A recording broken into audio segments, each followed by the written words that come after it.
আজ থেকে 1400 বছর আগে আমাদের প্রিয় নবী হযরত মুহাম্মদ সাল্লাল্লাহু আলাইহি ওয়াসাল্লাম ইরান সম্পর্কে কি বলেছিল সেটা কি আজ বাস্তব হতেছে? জানতে চাইলে ভিডিওটি সম্পূর্ণ দেখুন। ইরান সম্পর্কে 1400 বছর আগে মহানবী সাল্লাল্লাহু আলাইহি ওয়াসাল্লাম কি বলেছিলেন, এমন কিছু কি তিনি বলে গেছেন যা আজ আমরা বাস্তবে দেখতে পাচ্ছি। ইরানের সর্বোচ্চ নেতা আয়াতুল্লাহ খামেনি বলেছেন, মুসলিম উম্মার ঐক্যই আমাদের সবচেয়ে বড় শক্তি। আমরা বিভক্ত হয়ে গেলে শত্রুরা আমাদের দুর্বল করে ফেলবে। শহীদ মোতাহারি রহমতুল্লাহি আলাই বলেছেন, ইরানের ইতিহাস ইসলামের ইতিহাস থেকে আলাদা নয়। আমরা মুসলিম, তারপরে আমরা ইরানি, আমাদের পরিচয় ইসলাম। ইমাম খুমেনি বলেছেন, ইসলাম আমাদের শিখিয়েছে আমরা সবাই ভাই ভাই। আরব অনারবদের ভেদাভেদ ইসলামে নেই, তাকওয়াই একমাত্র চাবিকাঠি। ইরানের তেল ও গ্যাস সম্পদ বিশ্বের অন্যতম বৃহৎ। এই সম্পদ কি শেষ জামানার সাথে সম্পর্কিত? হাদিসে ইমাম মাহদির শাসনামলের বৈশিষ্ট্য বর্ণিত হয়েছে। আকাশ থেকে প্রচুর বৃষ্টিপাত, জমিনে ফসলের প্রাচুর্য এবং তখন সম্পদের ন্যায্য বন্টন হবে। ইরানের তেল সম্পদ যদি ন্যায়সঙ্গতভাবে বিতরণ করা হয় তবে হাদিসের এই ভবিষ্যৎবাণীর সাথে মিলে যাবে। তবে তার আগে বড় যুদ্ধ ও ধ্বংসযজ্ঞের ভবিষ্যৎবাণী রয়েছে। নবী করিম সাল্লাল্লাহু আলাইহি ওয়াসাল্লাম বলেছেন, হত্যাকাণ্ড বৃদ্ধি পাবে। আধুনিক অস্ত্র দিয়ে এক মুহূর্তে হাজার হাজার মানুষ হত্যা করা সম্ভব। ইরানের ক্ষেপণাস্ত্র ও ড্রোন প্রযুক্তি সেই সক্ষমতা রাখে। ইরানের সর্বোচ্চ নেতা আয়াতুল্লাহ খোমেনি ইমাম মাহদির আগমনে বিশ্বাস করেন এবং বলেন, আমরা ইমাম মাহদির আগমনের জন্য অপেক্ষা করছি। তার আগমনের পূর্বে আমাদের দায়িত্ব হলো ইসলামী সমাজ গঠন করা। ইরান আজ বিশ্বের অন্যতম প্রধান ইসলামী দেশ। 85 মিলিয়ন মানুষের এই দেশের 99 ভাগেরও বেশি মুসলিম। এই দেশ নিজেকে ইসলামী প্রজাতন্ত্র হিসেবে পরিচয় দেয়। কিন্তু জানেন কি, এই দেশের ভাগ্য নিয়ে নবী করিম সাল্লাল্লাহু আলাইহি ওয়াসাল্লাম কত কথা বলে গেছেন। আল্লাহ রাসূল সাল্লাল্লাহু আলাইহি ওয়াসাল্লাম ইরশাদ করেছেন, আমার উম্মতের একটি দল সর্বদা সত্যের উপর প্রতিষ্ঠিত থাকবে। প্রশ্ন হলো, সেই দলে কি ইরানের লোকেরাও আছে? আজ আমরা 20টি ভবিষ্যৎবাণী নিয়ে আলোচনা করব। কিছু হাদিস আপনাকে শিহরিত করবে, কিছু আপনাকে ভাবিয়ে তুলবে, আর কিছু আপনার ঈমানকে শক্তিশালী করবে।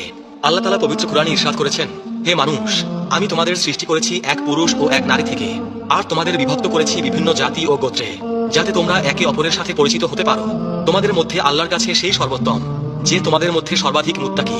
সূরা আল হুজরাত আয়াত 13। প্রথম ভবিষ্যৎবাণী, সিফাত যুদ্ধ ও ইরান। 657 খ্রিস্টাব্দ। ইসলামের ইতিহাসের এক গুরুত্বপূর্ণ অধ্যায়, সিফাত যুদ্ধ। আলী রাদিয়াল্লাহু তাআলা আনহু ও মুয়াবিয়া রাদিয়াল্লাহু তাআলা আনহুর মধ্যে এই যুদ্ধ সংগঠিত হয়। কিন্তু জানেন কি, এই যুদ্ধে ইরানীদের ভূমিকা কি ছিল? ইরান থেকে আগত সাহাবীরা, বিশেষ করে সালমান ফার্সি রাদিয়াল্লাহু তাআলা আনহুর অনুসারীরা এই যুদ্ধে আলী রাদিয়াল্লাহু তাআলা আনহুর পক্ষে লড়েছিলেন। নবী করিম সাল্লাল্লাহু আলাইহি ওয়াসাল্লাম বলে গিয়েছিলেন, এমন ফিতনা আসবে যাতে বসে থাকা ব্যক্তি দাঁড়ানো ব্যক্তির চেয়ে উত্তম হবে। সহিহ বুখারী। সিফাত যুদ্ধ ছিল সেই ফিতনার অংশ। ইতিহাস বলে, ইরানি মুসলিমরা সংখ্যাগরিষ্ঠ ছিল। ইরানি মুসলিমরা ছিল আলী রাদিয়াল্লাহু তাআলা আনহুর সমর্থক। যুদ্ধের পর একদল ইরানি আলী রাদিয়াল্লাহু তাআলা আনহুর কাছে এসে বললেন, আমরা আপনার জন্য জান ও মাল কোরবান করতে প্রস্তুত। আলী রাদিয়াল্লাহু তাআলা আনহু তাদের দিকে তাকিয়ে বললেন, তোমরা সেই জাতির সন্তান যাদের সম্পর্কে মহানবী সাল্লাল্লাহু আলাইহি ওয়াসাল্লাম ভবিষ্যৎবাণী করেছিলেন। ইতিহাস সাক্ষ্য দেয়, ইরানি মুসলিমরা সবসময় সত্যের পক্ষে দাঁড়িয়েছে। 2. দ্বিতীয় ভবিষ্যৎবাণী, আধুনিক ইরানের ভবিষ্যৎ। এখন প্রশ্ন, আধুনিক ইরানের কি হবে? নবী করিম সাল্লাল্লাহু আলাইহি ওয়াসাল্লাম কি এই বিষয়ে কিছু বলে গেছেন? হয়তো সরাসরি বলেননি, কিন্তু একটি হাদিসে তিনি বলেছেন, আল্লাহ এই উম্মতের জন্য প্রতি 100 বছর পর এমন কাউকে পাঠাবেন যারা তাদের ধর্মকে সংস্কার করবে। আবু দাউদ। 1979 সালে ইরানে যে ইসলামী বিপ্লব ঘটেছিল, এই বিপ্লব কি মহানবী সাল্লাল্লাহু আলাইহি ওয়াসাল্লামের সেই হাদিসের উদাহরণ? অনেক বিশ্লেষক মনে করেন এই বিপ্লব বিশ্বব্যাপী ইসলামী জাগরণের সূচনা করেছিল। আজকের ইরান একটি ইসলামী প্রজাতন্ত্র।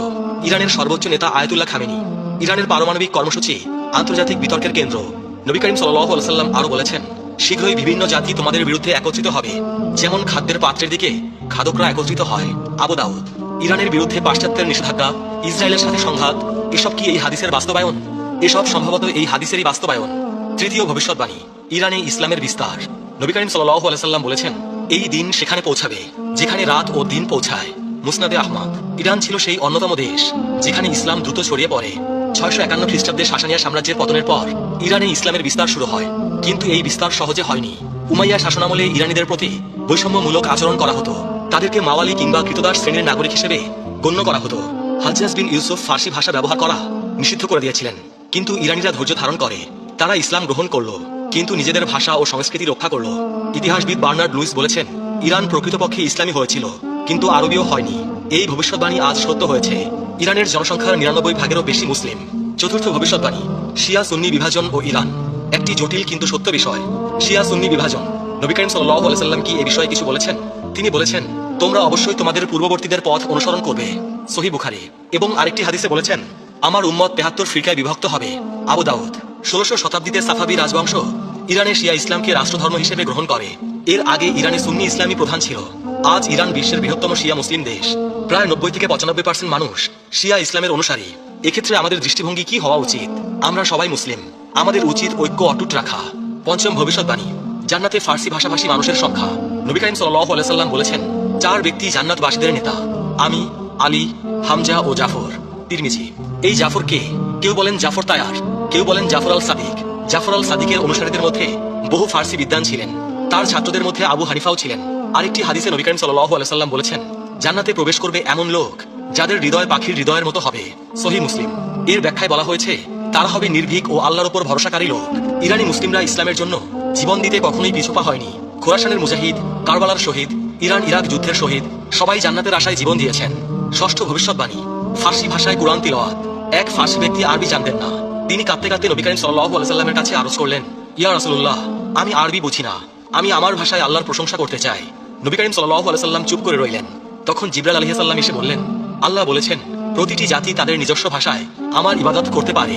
হাদিসে এসেছে, কিয়ামতের দিন আল্লাহর কাছে সবচেয়ে প্রিয় শব্দ হলো সেই ইমামের কণ্ঠস্বর যিনি সুন্দর কণ্ঠে বলেন, আল্লাহুম্মা রব্বানা লাকাল হামদ। মুসনাদে আহমদ। ইতিহাস বলে, ইসলামের দ্বিতীয় শতাব্দীতেই ফার্সি ভাষায় কুরআনের অনুবাদ ও তাফসির রচিত হতে শুরু করে।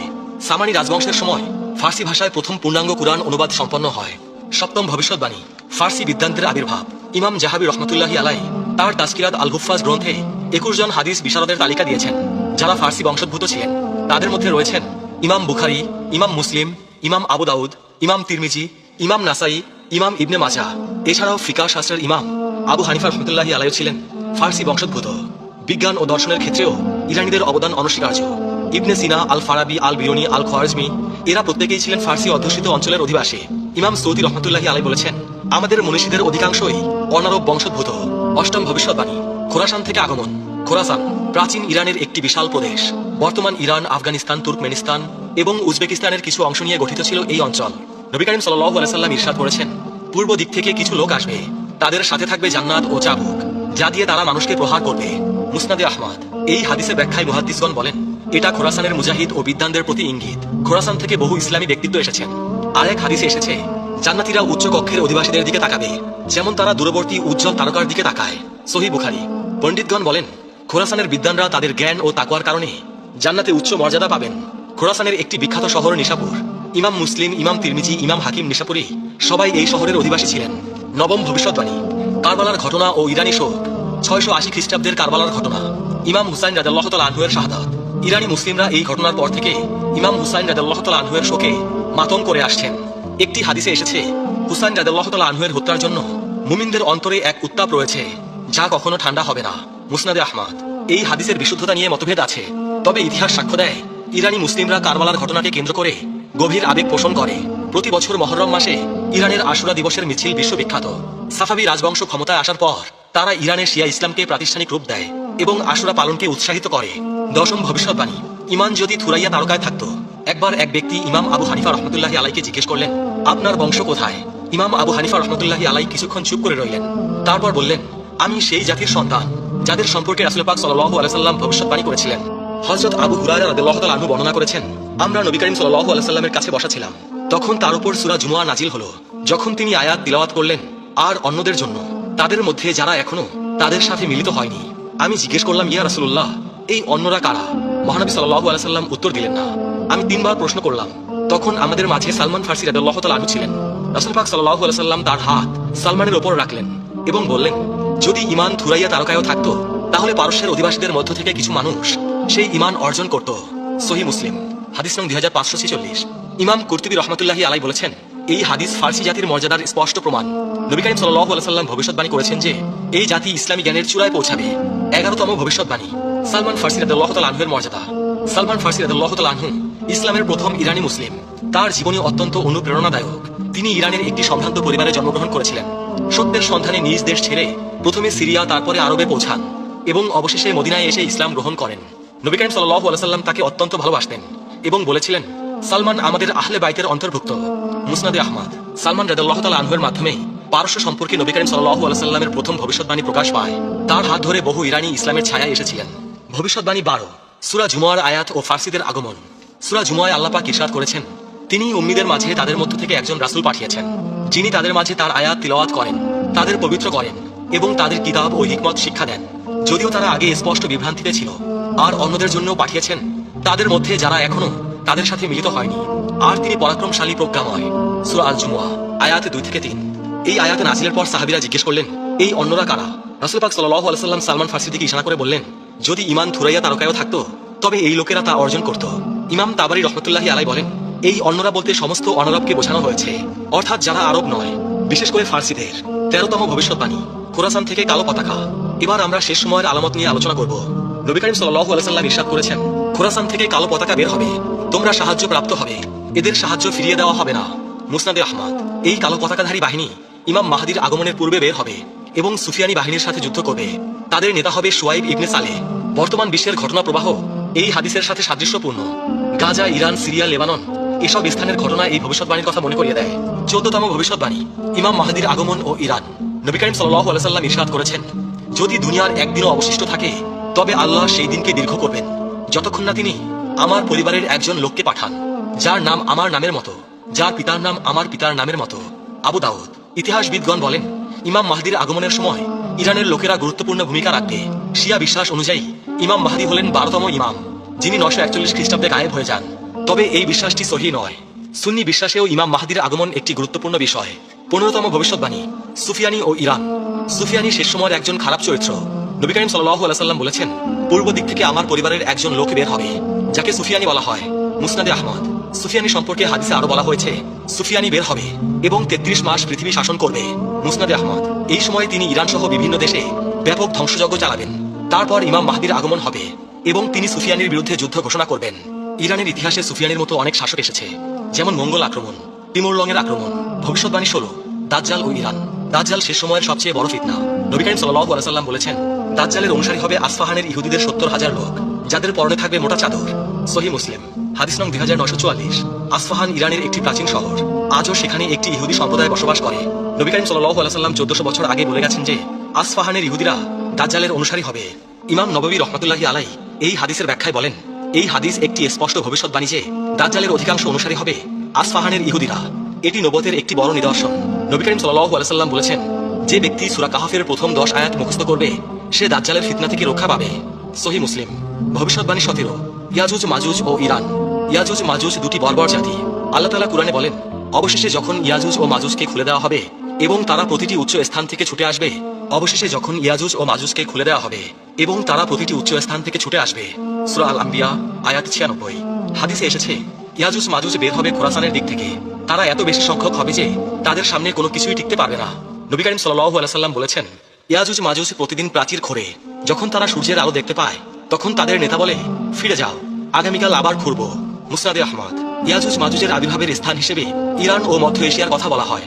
ইতিহাসে চেঙ্গিস খানের মঙ্গল বাহিনীকে অনেক মুসলিম ঐতিহাসিক ইয়াজুজ মাজুজের সাথে তুলনা করেছেন। চেঙ্গিস খান খোরাসান থেকে বেরিয়ে এসে সমগ্র মুসলিম বিশ্ব ধ্বংস করেছিলেন। আল্লামা ইকবাল তার কবিতায় বলেছিলেন, ইয়াজুজ মাজুজের বন্যা এসে গেল। ভবিষ্যৎবাণী 18, সুবিয়া আন্দোলন ও ইরান। সুবিয়া আন্দোলন 8ম 9ম শতাব্দীর একটি সাংস্কৃতিক আন্দোলন, যা আরব ও অনারবদের মধ্যে সমতা দাবি করে। এর নেতৃত্বে ছিল ইরানি মুসলিমরা। নবী করিম সাল্লাল্লাহু আলাইহি সাল্লাম বলেছেন, আরবদের কোনো অনারবদের ওপর শ্রেষ্ঠত্ব নেই, আবার অনারবদেরও কোনো আরবের ওপর শ্রেষ্ঠত্ব নেই তাকওয়া ছাড়া। মুসনাদে আহমদ। এই হাদিস সুবিয়া আন্দোলনের মূল দাবির সাথে মিলে যায়। সুবিয়ারা মনে করত ইসলাম সব জাতিকে সমান মর্যাদা দিয়েছে।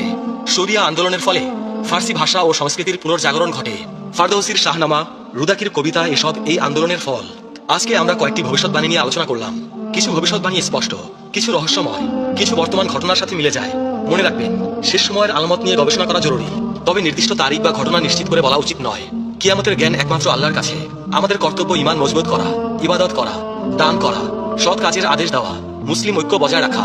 নবী করিম সাল্লাল্লাহু আলাইহি সাল্লাম বলেছেন, মুসলিম মুসলিমের ভাই, সে তার উপর অত্যাচার করে না এবং তাকে অসহায় অবস্থায় ছেড়ে যায় না।